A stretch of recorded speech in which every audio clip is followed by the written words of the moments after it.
তো hello friends, welcome to my new other information video. তো অনেকদিন পর আজকে তোমাদের সামনে একটা নতুন ভিডিও নিয়ে এসেছি এবং এটা একটা খুব গুরুত্বপূর্ণ ভিডিও। তো এই ভিডিওটা করার জন্যই কিন্তু এতটা সময় লেগে গেছে। তার সাথে আমার কিন্তু কিছু কাজ ছিল, যেহেতু আমি এডুকেশনের সাথে যুক্ত। তো আমার এক্সাম ছিল, তাছাড়া অনেকগুলো কাজের আটকে যাওয়ার জন্য ভিডিও একটু লেট হয়ে গেছে। কিন্তু এই ভিডিওটা কিন্তু খুব গুরুত্বপূর্ণ হতে চলেছে, কারণ আজকে আমি তোমাদের সাথে আলোচনা করব তোমরা কিভাবে একটা ডাইরেক্ট কিভাবে তোমরা একটা সরকারি বা প্রাইভেট যে কোনো ব্যাংক থেকে লোন কিভাবে নিতে পারো, স্টুডেন্ট লোন, কোনো রকম গভর্নমেন্ট স্কিম ছাড়াই। তো কোনো রকম গভর্নমেন্ট স্কিম ছাড়াই তোমরা কিভাবে একটা ডাইরেক্ট লোন নিতে পারো সরকারি বা প্রাইভেট যে কোনো ব্যাংক থেকে। তো সেই ব্যাংক লোন নেওয়ার জন্য কি কি প্রসেস আছে, কি কি ডকুমেন্টস লাগবে, কিভাবে আবেদন করবে এবং সেই প্রসেসগুলো তুমি কিভাবে ফলো করবে এবং কতদিনের মধ্যে লোন পাবে, লোনের সুদ কত, অবশ্যই কম সুদের মধ্যে কিভাবে লোন পেতে পারো, সেই সব বিস্তারিত ভিডিওতে আলোচনা করব। ভিডিওটা প্রথম থেকে শেষ পর্যন্ত দেখো। আর আমার চ্যানেল নতুন হলে অবশ্যই চ্যানেলকে সাবস্ক্রাইব করে পাশে থাকা বেল আইকনটা প্রেস করে দিও এই ধরনের আপডেটগুলো সবার আগে পেতে। চলো, আমার কাছে একটা পিডিএফ রেডি আছে, তোমরা দেখতে পাচ্ছ। সেই পিডিএফ আমি কিন্তু তোমাদেরকে স্টেপ বাই স্টেপ দেখিয়ে দেবো কিভাবে তোমরা আবেদন করবে। চলো শুরু করি।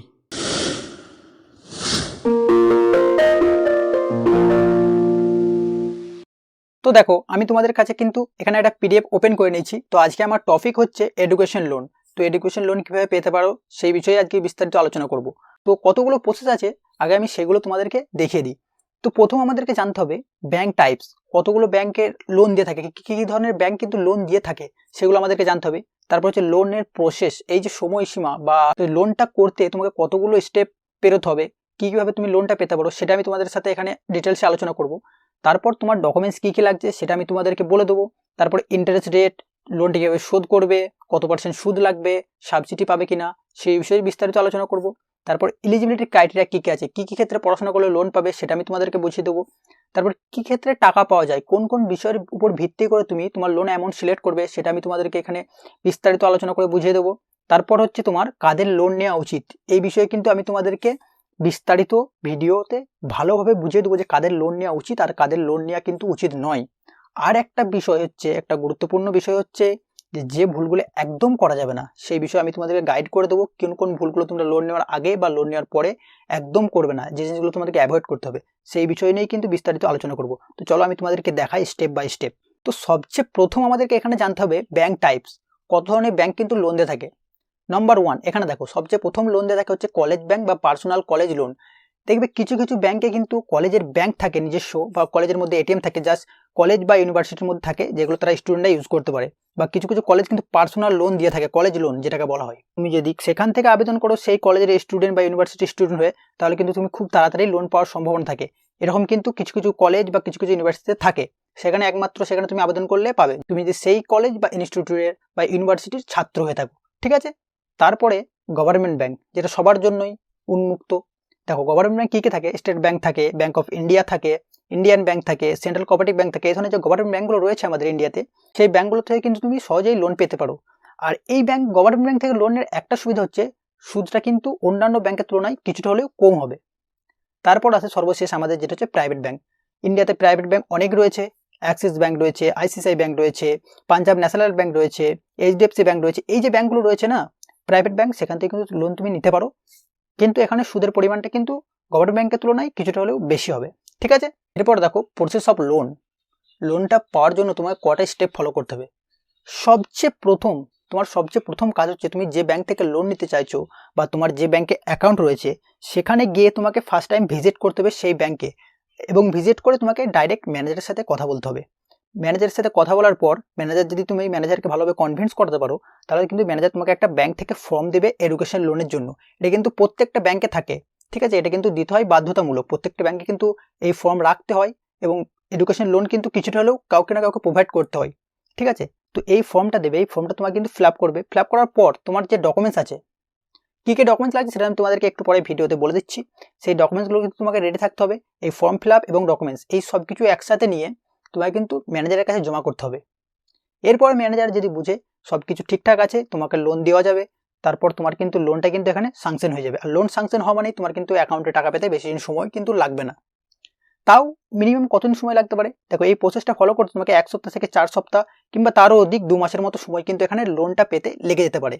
কিন্তু কখন তোমার কম সময় লাগবে, দেখো অল্প সময়ে লোন পেতে হলে তোমার কিন্তু ব্যাংকের কারোর সাথে পরিচিত থাকতে হবে, ম্যানেজার হোক বা যে কোনো স্টাফ, বা কেউ তোমার ব্যাংকে জব করে থাকে, বা কেউ তোমার পরিচিতি বা রিলেটিভ ব্যাংকের সাথে যুক্ত আছে, তাদের কিন্তু আগে আগে হয়ে যাওয়ার চান্স অনেকটাই বেশি থাকে। এবং যদি তোমার সমস্ত ডকুমেন্টস রেডি থাকে তাহলে কিন্তু এই প্রসেসটা 1 সপ্তাহ থেকে 2 সপ্তাহের মধ্যে কমপ্লিট হয়ে যাওয়ার সম্ভাবনা অনেক বেশি থাকে। ঠিক আছে, বুঝতে পারলে? পরিচিতি কিন্তু থাকলে এটা হবে, না হলে তোমার একটু দেরি হবে, কিন্তু তুমি লোন পাবে সবকিছু ঠিকঠাক থাকলে। তো এরপর দেখো ডকুমেন্টস, তোমার ডকুমেন্টস কি কি তোমার এখানে লাগবে। সবচেয়ে প্রথম হচ্ছে ব্যাংক থেকে যে ফর্মটা তোমাদেরকে দেবে, নাম্বার 1, এটা হচ্ছে তোমার ব্যাংক থেকে যে ফর্মটা দেবে সেটা কিন্তু তোমাদেরকে ঠিকঠাকভাবে ফিল আপ করতে হবে। এরপর যে অ্যাডমিশন লেটার বলতে তুমি যে ইউনিভার্সিটি, ইনস্টিটিউট বা যে কোনো কলেজের আন্ডারে ভর্তি হয়েছো সেই যে ভর্তি হওয়ার স্লিপ বা অ্যাডমিশন লেটার যেটা থাকে সেটা কিন্তু তোমাকে লাগবে। তারপর সবচেয়ে বড় ব্যাপার হচ্ছে ফিজ স্ট্রাকচার, তোমার কত টাকা লোন প্রয়োজন এবং কত টাকা তোমার ফিজ। এই ফিজ স্ট্রাকচার কিন্তু তোমার কলেজ থেকে একটা উইথ প্রিন্সিপাল সিগনেচার বা ডিপার্টমেন্ট সিগনেচার কিন্তু তোমার একটা লাগবে। সেই ফিজ স্ট্রাকচার কিন্তু তোমার অবশ্যই প্রয়োজন। এই ফিজ স্ট্রাকচারের ভিত্তিতে কিন্তু তুমি লোন পেয়ে থাকবে। তাছাড়া আইডেন্টি প্রুফের জন্য ডকুমেন্টস যেগুলো থাকে, Aadhaar card, voter card, PAN card, guardian এবং তোমার কিন্তু অবশ্যই এটা কিন্তু লাগবে। তারপর হচ্ছে মার্কশিট, তোমার যে লাস্ট এডুকেশন কোয়ালিফিকেশন রয়েছে তার কিন্তু মার্কশিট তোমাকে লাগবে। তুমি যদি হায়ার সেকেন্ডারি পাস করে থাকো বা যে কোনো সেমিস্টার দিয়ে রেখেছো, ফার্স্ট সেমিস্টার, সেকেন্ড সেমিস্টার, সেই সেমিস্টারে কিন্তু লাস্ট এক্সামিনেশন মার্কশিট কিন্তু তোমার অবশ্যই প্রয়োজন। তার সাথে মেরিট কার্ড বা স্কোর কার্ড যেটাকে বলা হয়, তুমি যদি কোনো রকম এন্ট্রান্স এক্সাম দিয়ে থাকো সেই এন্ট্রান্স এক্সামসে কিন্তু তোমার যে মেরিট হয়েছিল বা মেরিট কার্ড রয়েছে বা স্কোর কার্ড রয়েছে সেটা কিন্তু তোমার লাগবে যদি তুমি দিয়ে থাকো, না দিয়ে থাকলে সেটা প্রয়োজন নেই। তারপর হচ্ছে প্যারেন্টস ইনকাম প্রুফ, প্যারেন্টসের যে ইনকাম আছে সেই ইনকাম প্রুফ কিন্তু তোমাকে এখানে লাগবে। সেটা স্যালারি স্লিপ হতে পারে, বিজনেস হতে পারে বা আদার্স যে কোনো সোর্সের ইনকামের প্রুফ লাগবে, যেটা বিডিও থেকে ইনকাম সার্টিফিকেট হলেও চলবে, বা তোমার যদি স্যালারি স্লিপ থাকে, বিজনেসের কোনো আইটি ফাইল থাকে, সেসব যে কোনো কিছু একটা সাবমিট করতে হবে প্যারেন্টসের ইনকাম প্রুফ দেখানোর জন্য। যেহেতু এটা কিন্তু গভর্নমেন্ট স্কিম নয়, এটা তুমি ডাইরেক্ট লোন নিচ্ছ, তার জন্য তোমাকে অবশ্যই লাগবে। এরপর হচ্ছে ইন্টারেস্ট রেট বা রিপেমেন্ট এবং সাবসিডি, এই জিনিসগুলো নিয়ে আমি তোমাদেরকে বলে দিচ্ছি। দেখো, ইন্টারেস্ট রেট কিন্তু গভর্নমেন্ট ব্যাংক হোক বা প্রাইভেট ব্যাংক হোক, সেখানে কিন্তু মিনিমাম 7% থেকে 10% সুদ কিন্তু তোমাকে লাগবেই, কারণ এটা কিন্তু গভর্নমেন্ট কোনো স্কিম নয়। এখানে কিন্তু 7 থেকে 10% মিনিমাম লাগবে, যেটা হচ্ছে ইয়ারলি তোমাকে পে করতে হবে। ঠিক আছে, ধরো তুমি 1 লাখ টাকার লোন নিলে, সেখানে কিন্তু তোমার বছরে যে 7,000 টাকা থেকে 10,000 টাকার মধ্যে কিন্তু যে সুদটা সেটা তোমাকে কিন্তু ব্যাংকে প্রোভাইড করতে হবে। এবং কতদিন পর থেকে এটা প্রোভাইড করতে হবে, দেখো রিপেমেন্ট টাইম হচ্ছে তোমার যত বছরের কোর্স, তুমি যদি 3 বছরের উপর কোর্স করে থাকো বা 4 বছরের কোনো কোর্স করে থাকো সেই সময়কাল, এবং অতিরিক্ত 6 থেকে 1 বছর সময় পাবে তোমার ক্যারিয়ার অপশন চুজ করার জন্য, কোনো জবে জয়েন করার জন্য বা কোনো বিজনেস করার জন্য, যে তোমার 1 বছর কিন্তু তুমি 6 মাস থেকে 1 বছর কিন্তু সময় পাবে গ্যাপ টাইম। এরপর থেকে তোমার কিন্তু ইএমআই এর জন্য সময় পাবে হচ্ছে 6 বছর থেকে 10 বছর। ইএমআই হিসাবে লোনটা তুমি শোধ করবে। তুমি 1 লাখ টাকার লোন নিয়ে থাকলে এই 6 বছর পর থেকে তুমি 10,000 টাকা, 20,000 টাকা মান্থলি বা 2 মাস পর, 3 মাস পর এভাবে পেমেন্ট করে কিন্তু তুমি তোমার সুদের সাথে আসলটা পেমেন্ট করে কিন্তু লোনটাকে ক্লোজ করতে পারো। ঠিক আছে, বুঝতে পারলে? এরপর সাবসিডি, দেখো গভর্নমেন্ট হোক বা প্রাইভেট ব্যাংক হোক, যদি তুমি ডাইরেক্ট লোন নিয়ে থাকো সাবসিডি পাওয়ার চান্স কিন্তু 0%। ঠিক আছে, সাবসিডি না পাওয়ারই কথা। ডাইরেক্ট কোনো স্কিম ছাড়া লোন নিলে এখানে কিন্তু সাবসিডির আশা তোমরা করবে না। ঠিক আছে, সাবসিডি না পাওয়ার চান্সই খুব বেশি, এটা কিন্তু মাথায় রাখবে। এরপর হচ্ছে দেখো এলিজিবিলিটি ক্রাইটেরিয়া। দেখো ওখানে এলিজিবিলিটি ক্রাইটেরিয়া কি কি রয়েছে। একাডেমিক রেকর্ড বলতে তোমার যে আগের ব্যাকগ্রাউন্ডের একাডেমিক রেকর্ড রয়েছে, তুমি আগে ক্লাস 10, 12 বা গ্র্যাজুয়েট করেছো, সেই বিষয়ে যে তোমার প্রত্যেকটা সাবজেক্টে যেটা পড়াশোনা করেছো বা প্রত্যেকটা ডিপার্টমেন্টে তোমার যদি একটা ভালো রেকর্ড থাকে নাম্বার পাওয়ার, মিনিমাম 60 থেকে 70%, 80%, তারও অ্যাবভ, তাহলে কিন্তু একটা খুব ভালো সুবিধা। এটা কিন্তু খুব একটা গুরুত্বপূর্ণ, তোমার লোন পাওয়ার ক্ষেত্রে কিন্তু অনেকটা হেল্প করবে।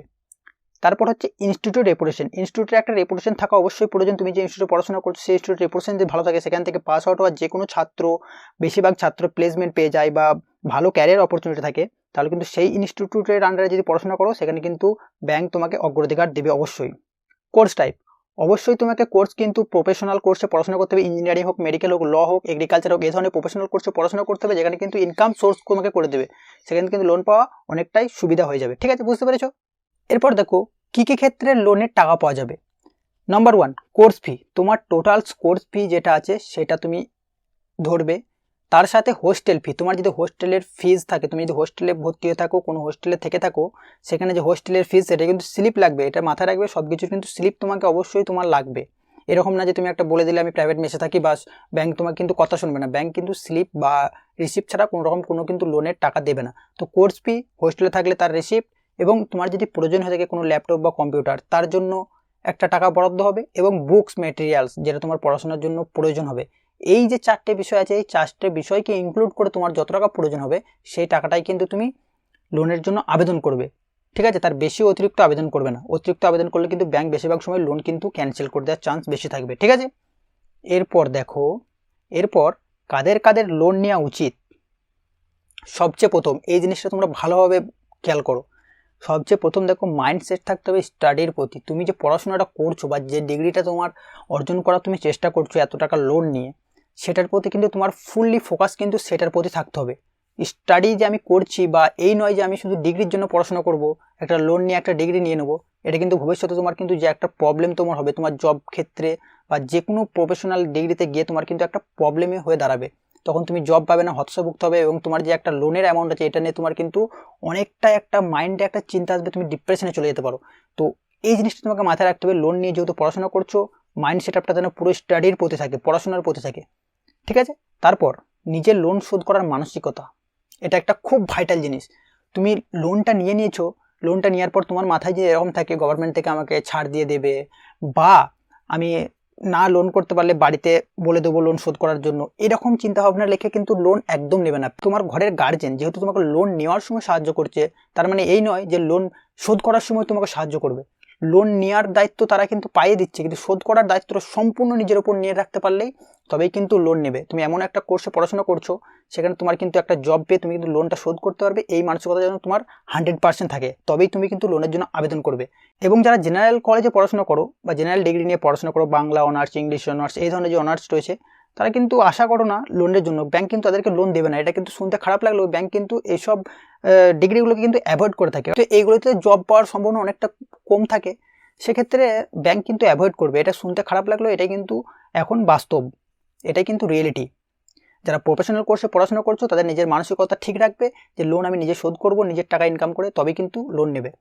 এরপর পড়াশোনা শেষ করে ইনকাম করার মানসিকতা, এটাই আমি তোমাদেরকে বোঝালাম এতক্ষণ ধরে, যে পড়াশোনা শেষ করার সাথে সাথে আমি জবে ঢুকে যাব, লাইফটাকে এনজয় করব, পড়াশোনা শেষ হয়ে গেছে তারপর অন্যরকমভাবে লাইফ লিড করব, এরকম ভাবে না। কিন্তু পড়াশোনা শেষ করার সাথে সাথে নিজের একটা ইনকাম, জব হোক, বিজনেস হোক, নিজের স্টার্ট আপ শুরু করার হোক, যাই হোক, তোমার কিন্তু একটা করার মানসিকতা থাকতে হবে। তুমি যে ডিগ্রি নিয়ে পড়াশোনা করছো সেটার সাথে একটা ইনকাম সোর্সের সাথে এগিয়ে যাওয়ার কিন্তু মানসিকতা তোমাকে 100% রাখতে হবে, তবে কিন্তু লোন নেবে না। হয়তো তুমি ভবিষ্যতে যদি 5 লাখ টাকা লোন নিয়ে নাও এবং শোধ করার ক্ষমতা যদি তোমার না থাকে, এই 5 লাখ টাকাটা একদিন 10 লাখ টাকা হয়ে দাঁড়াবে 10 বছর পর, সেই টাকা কিন্তু তুমি শোধ করতে পারবে না। তখন তোমার মানসিকতা পুরো ডিপ্রেশনে তুমি চলে যাবে। এটুকু আমার ফুল এক্সপিরিয়েন্স রয়েছে, আমার দেখা অনেক বন্ধুর এরকম সমস্যা হয়েছে, তাই আমি তোমাদেরকে এটা শেয়ার করলাম, ঠিক আছে। এটা কিন্তু মানসিকতার মাইন্ডে রাখবে তোমরা কিন্তু, তারপরেই লোন নেবে। এরপর যে বিষয়টা নিয়ে আমি তোমাদের সাথে আলোচনা করব, যে যে ভুলগুলো তোমাদের একদম করা যাবে না, অ্যাভয়েড মিস্টেক, এই মিস্টেকগুলো তোমরা একদম করবে না।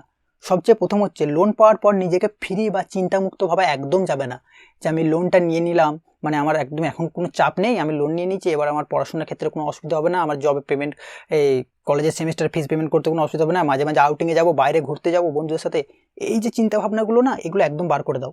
লোন পাওয়ার পর নিজেকে ফ্রি একদম ভাববে না, লোন পাওয়ার পর নিজেকে বেশি বেশি দায়িত্ববান মনে করার চেষ্টা করবে, কারণ লোনটা তুমি যেহেতু পেয়ে গেছো, তোমার সব কিছু কিন্তু এবার থেকে শুরু হচ্ছে পড়াশোনার প্রতি ফোকাস করা, পড়াশোনার ফোকাস করে একটা জব পাওয়া তোমার কিন্তু চিন্তা সবসময় থাকবে, ঠিক আছে।